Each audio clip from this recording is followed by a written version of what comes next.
Welcome to the City Show. Pat O'Melia here, you concerned resident there. That's why we do the show, because you're concerned. And I got a lot of time on my hands. Today, we're going to do some endorsements at some of our topics. We're going to talk about the second wave of COVID coming in. Some grim notices on that. We're going to talk about exclusionary zoning in Jersey City and a big construction site on Jersey City. Now, the election's coming up. I'm going to do endorsements. Don't normally do presidential ones, but I will. We'll do that today. You know, you got a tough decision. A lot of people already mailed in their ballots. Biden and Trump.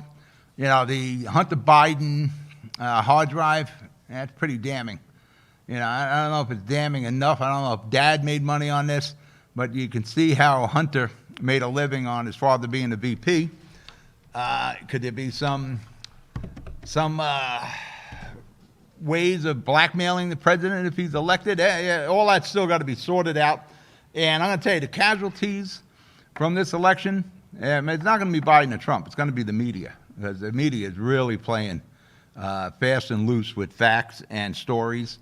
The Hunter Biden hard drive is one of the stories they're now covering. And they had a news conference. We're talking about Russia and Iran affecting this election. Well, they somehow got voter registration information, and they're sending emails out to people. How did they get the voter registration information? Well, let me tell you what. We gave it to them. We put it on public record. It's open. Anybody can get it. Anybody can get how many times you voted, what elections you voted in. It's all a matter of public record. We act, and I've done this before with the identity theft stuff, we act like we're still in the 30s here, the 1930s. How hard did it get information then? So easy now. We have to change that. But that's how Russia and Iran got it. And actually, Russia probably didn't get any. All right, we're going to break for commercial. We're coming back. You're watching The City Show. I'm Pat O'Melia. We'll be right back. Burns Brothers Memorials, Monuments, and Markers, 787 Tunley Avenue, Jersey City. Hudson County's only monument maker, serving all faiths and cemeteries. Design, studio, and large inventory on site. Cemetery inscriptions and custom orders welcome. Burns Brothers Memorials, Monuments, and Markers, 787 Tunley Avenue, just south of Secaucus Road. Craftsmanship that will last for all eternity. Burns Brothers, Jersey City, Albert H. Hopper, North Arlington. Visit us on the net. Consumer Carpets, 3408 Kennedy Boulevard in the Jersey City Heights. Your one-stop store for residential and commercial floor treatments. Carpeting, linoleum, tiles, laminates, hardwood floors, area rugs, remnants. All major brands, all in stock. Free estimates, same-day installation. Consumer Carpets, it's savings, selection, installation. Credit cards and debit cards accepted. Financing available. Consumer Carpets, price to fit your budget, installation to fit your schedule. On the net at consumercarpets.com. Consumer Carpets, Jersey City, 201-792-2712. We're back. Pat O'Melia here, City Show. I got a kick out of those press conferences with Russia and Iran with the emails. How did they get the information? It's public record. We allow that. We have to stop that. You know, we're passing a law now where we'll exempt judges and law enforcement's information for being on the web. We should all have that same option. We got to stop putting things on the web. All right, endorsements. You got your ballot. If you did not mail it in, take a look at it now. You're going to miss some questions. There's 3 questions on the ballot. Oh, and they're kind of hard to find, too. First one you're going to have is about districting. Do we want to redistrict? Do we want to extend the redistricting time from the census? I say no. I vote no on that. Legalizing marijuana. I don't have a problem with legalizing the marijuana. My problem is we're not dedicating the revenue from the marijuana, the weed sales, to anything. If one thing we should be dedicating it to in New Jersey is reducing the property tax burden on the people in New Jersey. So no, I'm voting no on it because nobody said we're going to dedicate the weed profits to property tax reform. And I'm voting no on the cultural arts penny tax, because it's just a little tax. But when you keep adding up all these little taxes we suffer, it turns into a big tax here in Jersey City. All right, who are we going to vote for president? This is going to shock you. I'm going to go with Trump. Now, people, oh, you're a Republican, Democrat. I'm more of a mercenary, especially when you're in Hudson County. I'm going to look at Trump from February back on how our economy was. I'm going to ask you to vote for Youssef here in Ward D for council. I like Cynthia, but I've been working with Youssef since he was appointed. I think he'll do a good job. We do get a 1 year kick the tires with Youssef here, but you can look for Cynthia to run when it's a 4-year term again. I'll go with all the freeholders. I'll go with Albio and Booker, all those guys, but the main one is Trump. I'm an economy guy. If the economy is good, everybody's doing well. And it's as simple as that. Carvel and Bill Clinton, it's the economy's stupid. Man, is that ever so true. The economy's doing well, we're all doing well. The tide raises all boats sort of thing. Remember when everybody was working? We had the record unemployment, the lowest numbers ever recorded in history. We were there. People were making money. You didn't have to do collection calls. It was Shangri-La, economy-wise. Your 401ks were doing well. The stock market was doing well. Everybody had hiring signs, help wanted. People were paying the bills. We were all good until COVID came. Biden's talking about, dismantling the oil industry. Listen, I'm not sold on solar and certainly not wind. And I don't have a lot of solar experience, just from what people tell me, and the solar lights that I've purchased over the years. If you don't have a lot of sun that day, you're not going to have any solar lights. We have made ourselves independent as far as oil and gas is concerned. There's nothing like the 70s where the Middle East cut off our oil supply. That's not going to happen anymore. We are energy independent. And stop the BS with the natural gas-fired plants, even the coal-fired plants. It is so much cleaner. We act like it's still the 60s, even with trucks and cars now. Well, they're tractor trailers belching diesel fumes. That's not the same anymore. These are very clean operating plants. Oil, natural gas. Listen, I got no problem with nuclear. You want to build a nuclear plant in Jersey City? We've never had an issue. You had the 3 Mile Island thing back, 20 some odd years ago. Nobody got hurt. I got no problem with nuclear energy. Job creation. Before COVID-19, everybody was working. You couldn't help but find a job. It reminded me when I was a kid, you used to walk in the house and find a job. We need to bring back manufacturing into the United States. Trump was working on that. We really learned that we need to do that with the PPE and medicines. Everything was being manufactured in China. We couldn't get our hands on it, and it was American companies in China. We couldn't get our hands on masks or antibiotics or medicines because everything was done in China. That has to be returned back to the United States. Health insurance reform. We need to do that.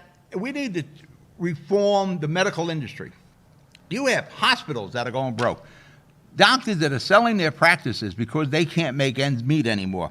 But you have insurance companies and pharmaceutical companies that are raking in bucks.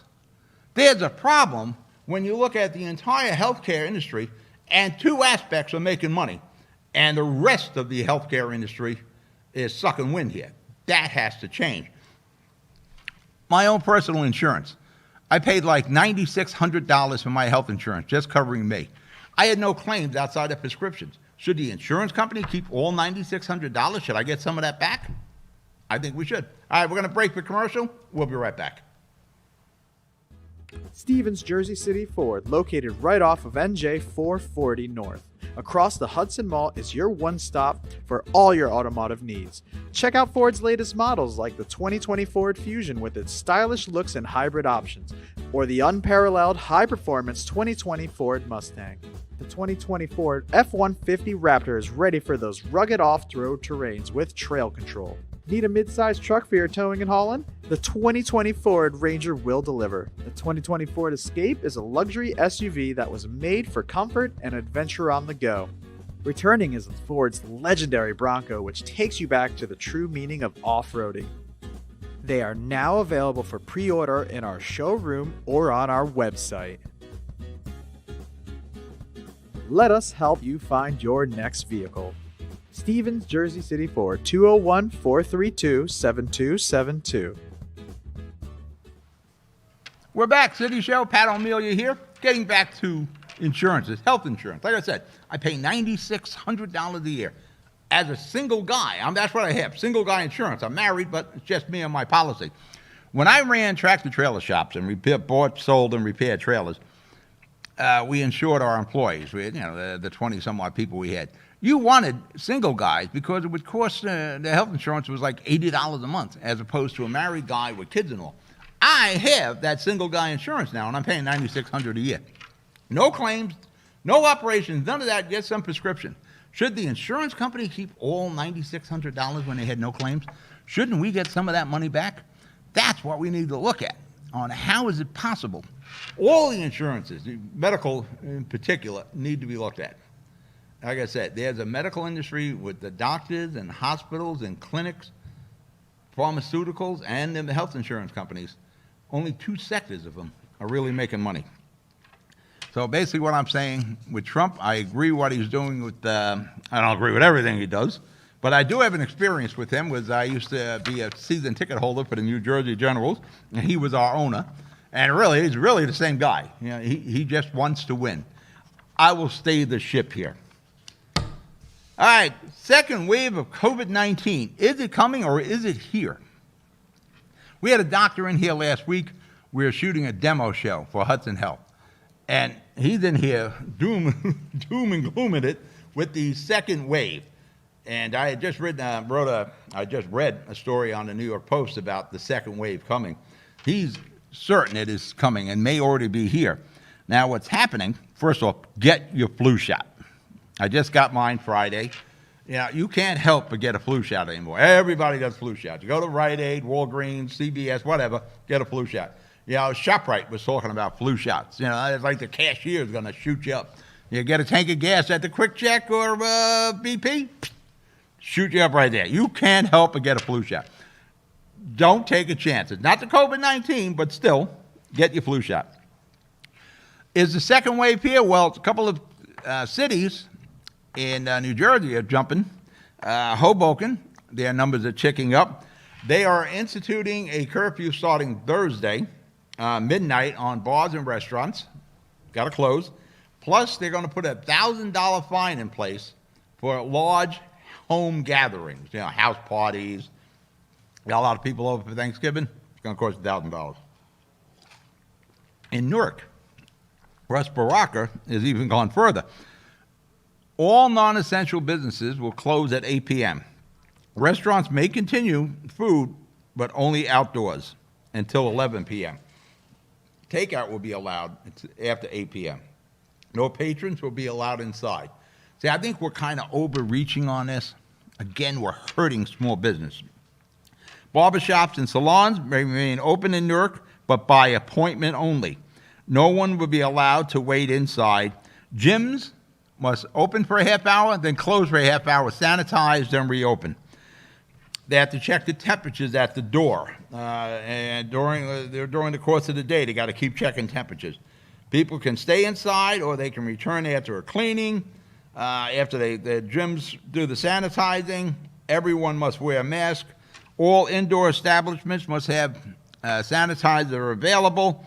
City Hall in Newark will be operating on appointment only. I don't agree with all these curfews. Again, we're hurting small business.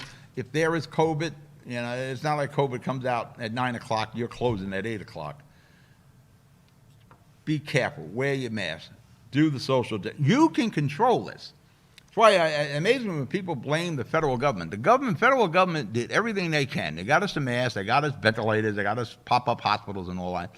The rest is up to us. You got to control your social distancing, wear your mask, wear your gloves, sanitize it, wash your hands. We know what to do. I don't need Big Brother telling that what to do. We know what to do and how to control this.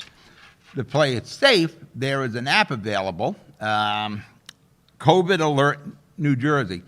It'll tell you if you're in close proximity of somebody who's had COVID-19. Doesn't hurt to have that.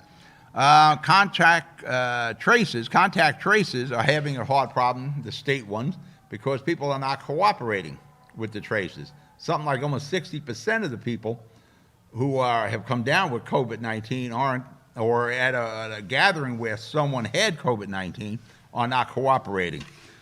What we have here, we have COVID fatigue. And that's really what is settling in here. We've been going through this for 7 months, and it looks like it may be coming back. If the good doctor is right, and these numbers are going to start ticking up, I don't think it's going to be worse than the first, but it could be a problem. Remember, we can control this. Mask, gloves, washing, distancing. All right, we're going to break the commercial. You're watching The City Show. I'll be right back.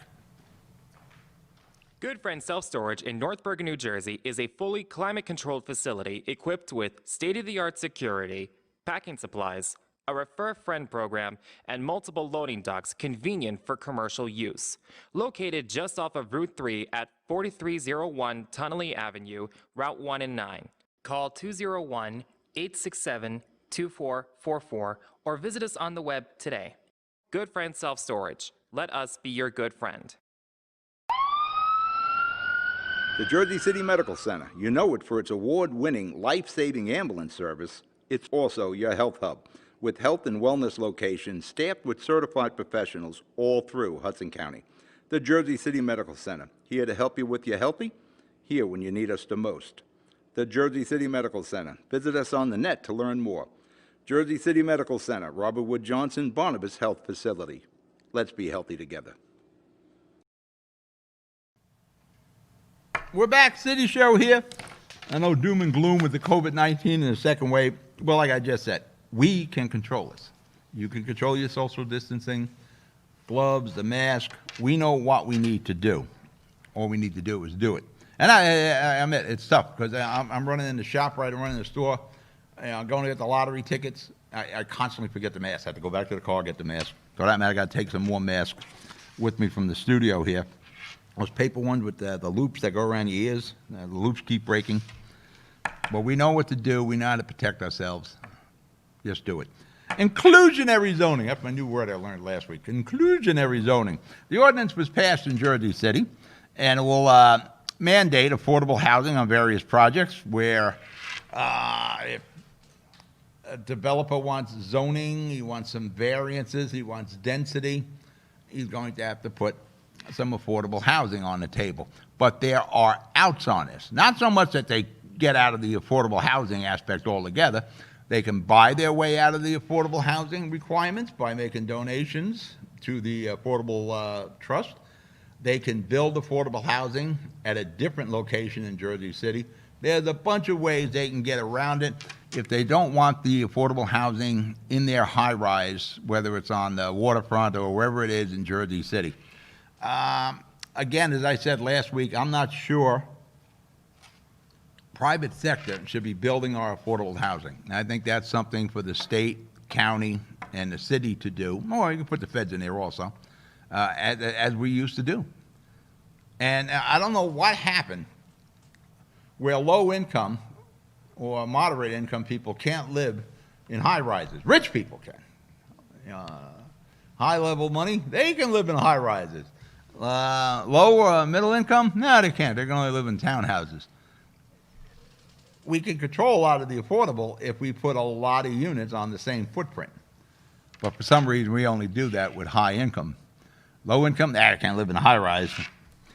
When they passed the ordinance here in Jersey City for the inclusionary zoning, it passed 7-2.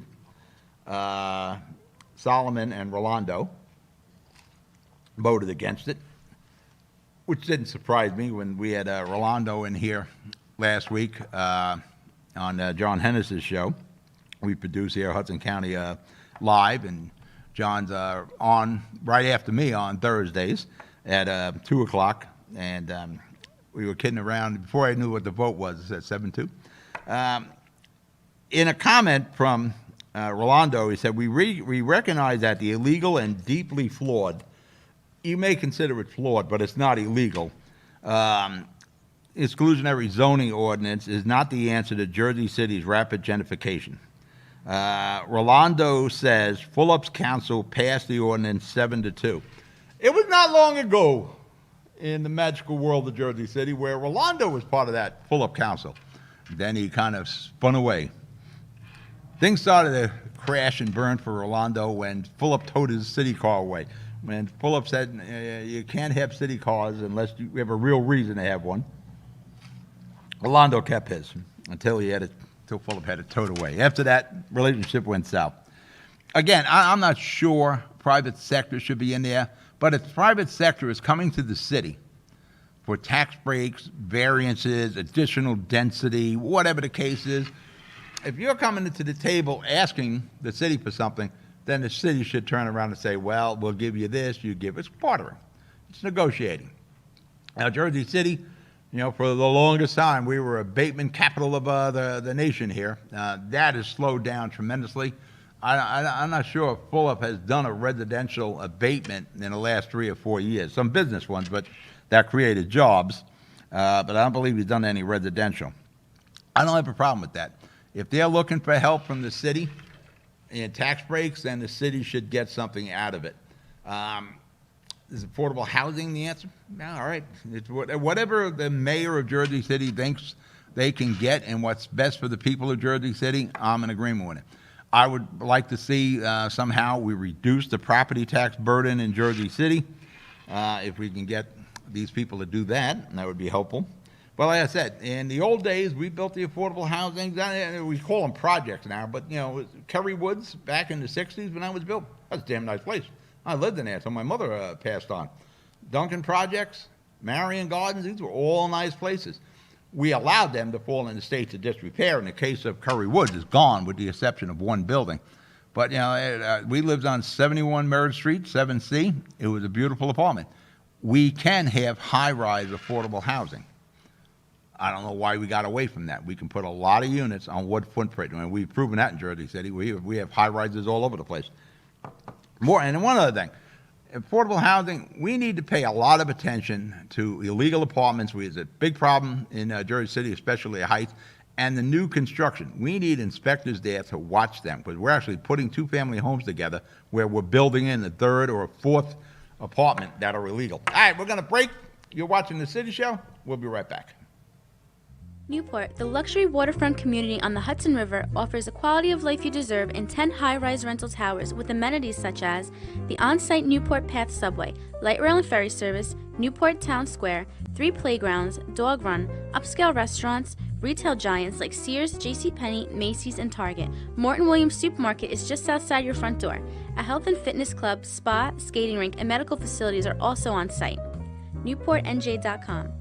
Enjoy the New York skyline from Newport Town Square. Manhattan is just 1 path stop away or quick ride through the Holland Tunnel. Nursery and private elementary schools all on site. 12-screen movie theater at the Newport Center Mall. Want to visit Newport? Stay at the Westin or Marriott Hotel. Go to NewportNJ.com for details.